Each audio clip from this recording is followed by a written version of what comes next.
one of those matches where like yeah, you have Reflector and you have Charge Shadow Ball, but the grenades are pretty good at eating charge shots because they just like don't always explode on them. It's an annoying interaction. I see it a lot in Samus Snake. Yeah, for sure. I do think that specific to Sora, at least, he's a floaty character, but he wants to play a more grounded game, and a character such as Snake makes that difficult to do. The way that he sort of litters the stage with grenades, C4. Sora thankfully has a pretty um, flexible recovery, so I do think that it'll be pretty easy to avoid things like Nikita off stage. However, it's just going to be down to the set that we see today to see how these two play. Yeah, for that Nikita play specifically you touched upon, I think it's the way it's going to have to work out is either within a like the to try to force out a double jump because if Sora still has his double jump, you can just like rising fair and rising up air and use the corners of those hitboxes to try to disable it for that 1 second. Um, and the up B as well. You know, you can hit the top of the head, but we're getting right into it. Probably going to be Starter Stadium numero dos. I was wrong. Nope, not quite. Going to small battlefield for this game number 1, and it looks like Magnesium Fire's already got a whole lot of grenades in hand, going for that back air there on the upper platform here. And it looks like Molotov the 14th is going to get blown up pretty quickly, getting a nice grab there, able to continue up with this combo, sending Magnesium Fire off stage but getting interrupted, hitting the Cypher. Now air dodging in order to avoid the Thundaga into shield now, and these two just sort of playing around each other. Big punish there from Molotov 14th though, gonna take the first stock of the game. Yeah, that's a big thing is Molotov has been doing a good job at trading up in these scenarios. Trading up in these scenarios to the point where even if you're playing against that heavier character, you're still putting yourself in a positional advantage to continue the percent, continue your advantage state. Yeah, it looks like Magnesium Fire has been sort of stalling away from Molotov, but she's been pretty good at utilizing a lot of the floatiness of Sora in order to avoid these grenades, except in that specific instance, but still able to approach Magnesium Fire and getting a whole lot of damage on him. Yeah, that's one of the things is most of the time Sora just floating on your shield is just like, oh, cool, they're just like chilling there. I can't do anything about that. But very few characters like, you know, Olimar, up smash or Snake up tilt, a couple of these like long range anti-airs can actually deal with it. And as the Sora player, you have to really vary up how you position the shield. We even saw it with, like, speaking of Supernova and Smash Gun last year, to try to play around Steve, because Steve's another character that can really punish those 45-degree angle approaches. Yeah, very nice Thundaga snipe there from Molotov the 14. Magnesium Fire seems to be opting to go up here with the Cypher, but is able to get his punish in due time. Off stage though, Molotov 14 able to follow up with a quick punish of her own. These two going straight in with the Faraga, continuing on with this damage, going to get blown up by the grenade here as she's continuing to get her combos going. And these grenades are a really great thing for Magnesium Fire because they're excellent at sort of interrupting this movement from Molotov. However, this Cypher that Magnesium Fire keeps going for may just be a bad thing for him because although it's helping him stall, it's really putting him in a vulnerable position for Molotov to punish him. Yeah, especially against such like a floaty, you know, juggle shark that is Sora, is that burning your one real get out of jail free card that early can be very ill advised. As we can see here, Magnesium keeps using those grenades, trying to play more aggressive rather than go for the long game. You get 4 minutes on the clock when you're down like this as Snake. You just have to realize that, like, all right, eventually your grenade is gonna kill yourself with it, but if you get things like that, you can kind of even it up and try to force an overextension from your opponent. Yeah, I did initially like Molotov's choice to go for the Faraga in order to try to bait out the, or in order to rather get rid of the Nikita. However, that did just end up putting her into a bad position, especially off stage like that against Snake. So I'm glad that Magnesium Fire took that opportunity in order to take game number 1, actually. That being said, though, I do think that there are a lot of exploitable things in this specific set that Molotov should be able to really capitalize on, such as the stalling with the Cypher, and then also like her being Sora. I think that there's just a whole lot more that she can do to punish the stalling or the the choice to be floaty from from Magnesium Fire than what he can do. Yeah. And additionally, there's also spots where I saw where Molotov would have a good advantage state and then force the overextension or force another scramble rather than, you know, slowly chip in, take positional, and force and let Snake put himself in an inactionable position, trying to pluck a grenade or try to set up a Nikita, or even just planting down a C4. Absolutely, I do think that that was something good on her part to notice for this next set, going into this and to see what sort of adaptations these players make. I also like the Thundaga spacing, trying to use it as like a, rather than a horizontal poke, a vertical poke to get below under the stage. It's not something you see too much. Most of the time they try to anti-air with it rather than actually air to ground, essentially. Yeah, very quick stock here though from Molotov as she is able to convert that combo into the F smash, getting some good damage here against Magnesium Fire as she just continues to build on this percentage. Going in for the Faraga, but that C4 though actually going to end up taking the stock here. Yeah, it's one of those scenarios where she's really overzealous and she's like, oh, okay, I see Snake, I have him at 65, I can get him even higher, I still have a stock to play with. And then runs into a C4. We saw that, like, I think it's the third time already. That's something that really needs to be addressed in the set, or that could boost a couple more stocks that she could have more momentum off of. Yeah, you did see that final stock though with Magnesium Fire. He air dodged straight into the Thundaga, unfortunately, getting hit by that and losing the stock. Now being down a whole stock to Molotov. If she can really time these approaches better and then be much more patient in the ways that she takes her damage, I do think that this could be her game to win. Yeah, those low pokes starting to slow down the game a little bit, take space.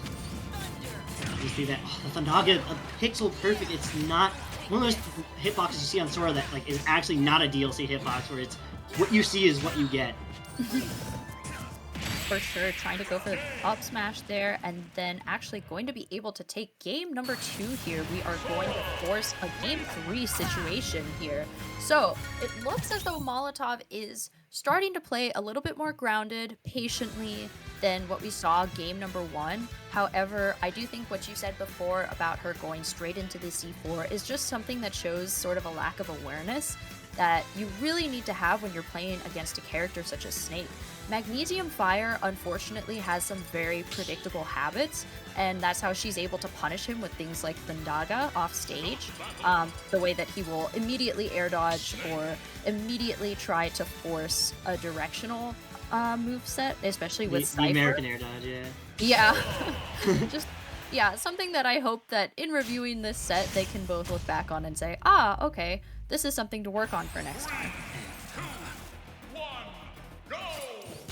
Right, yeah, straight off, plucks 2 grenades right off the bat. Trying to play a game of catch. Spice it up though. We put explosives in the mix. Some hot potatoes, if you will. For sure, going to go for these grenades straight out of the Blizzaga, and now forcing a different combo game here from Molotov. Just continuing to go for the side E here, and then sending Magnesium Fire off stage, continuing to pull these grenades and going for a big punish against the Cypher, but not going to be able to get it. The Nikita coming out and opting to sit in shield here as she's sending Magnesium Fire to the other side of the stage, trying to go for a punish, and they're both going to get hit with the grenade. The Snake classic.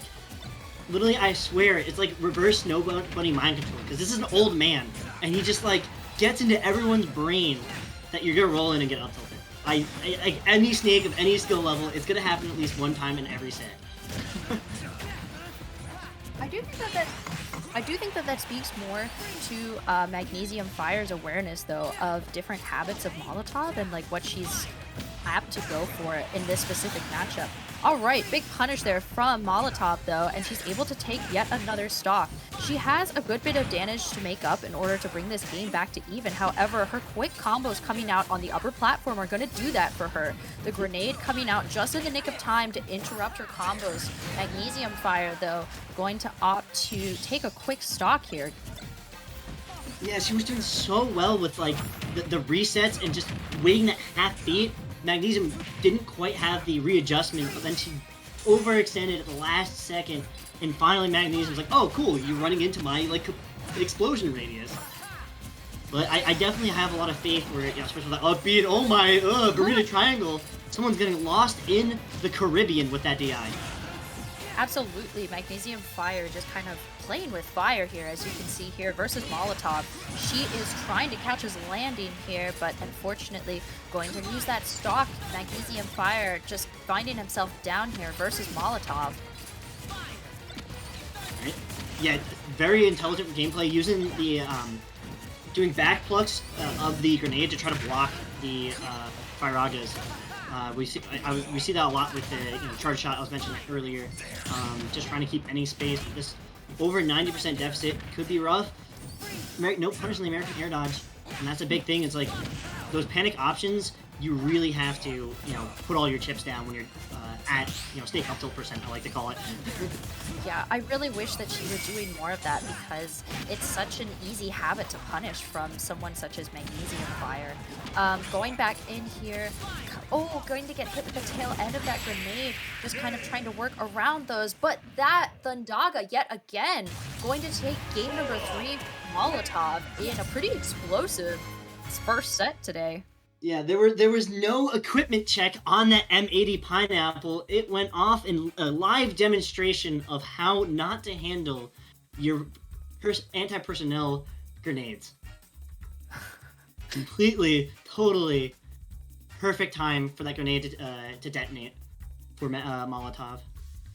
Yeah, great stuff from her, because not only was the Thundaga able to take the stock, but that final grenade was able to add on so much damage that Magnesium Fire just immediately lost that last stock.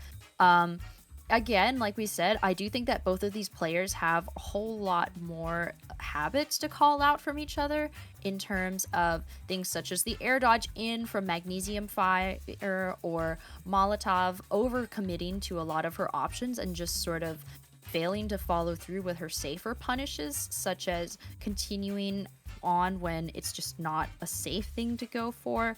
But yeah, going into, that was a pretty good set to get us started with what I expect to be a pretty explosive bracket for the rest of today. Yeah, a lot of readaptation from both players coming out. As we saw in the Up Smash, a lot of the times, Magnesium would try to fight themselves out of the corner on that, especially that second game, and just go straight for the Mickey Mouse tool, praising the sun with the Keyblade. And then over here, yeah, I think this is where she gets the, that frame trap, using the Firaga to force the jump, and then the back air to punish an aggressive jump in rather than like a Street Fighter neutral jump, to try to beat projectiles. Yeah, for sure. I mean, we just saw a whole lot of that throughout these 3 games. I do think that ultimately Molotov was the smarter character, or the smarter player, really being able to go for a lot of these and then able to find her punishes where necessary. Unfortunately, overextending sometimes that did lose her several stocks and force a game 3, but she clutched it out. So good stuff. Yeah, those very good, readaptation and mental fortitude. Like, I actually saw, I'm like, oh my gosh, it's like, looking back at this, like, it was 67 to, like, Snake at, like, 110, 130, maybe. Like, it's like Snake's just, like, yeah, he'll die to a back air, or, like, a good up air, but he can stay on the stage. Like, he's good for it. He's good for it. Yeah, great stuff going into this set number 1 here at Fusion 262. So, looking at bracket, it's possible that our next set on stream, if I just pull it up here really quickly. Ooh, we got a NEPA resident D Drago. Oh, okay.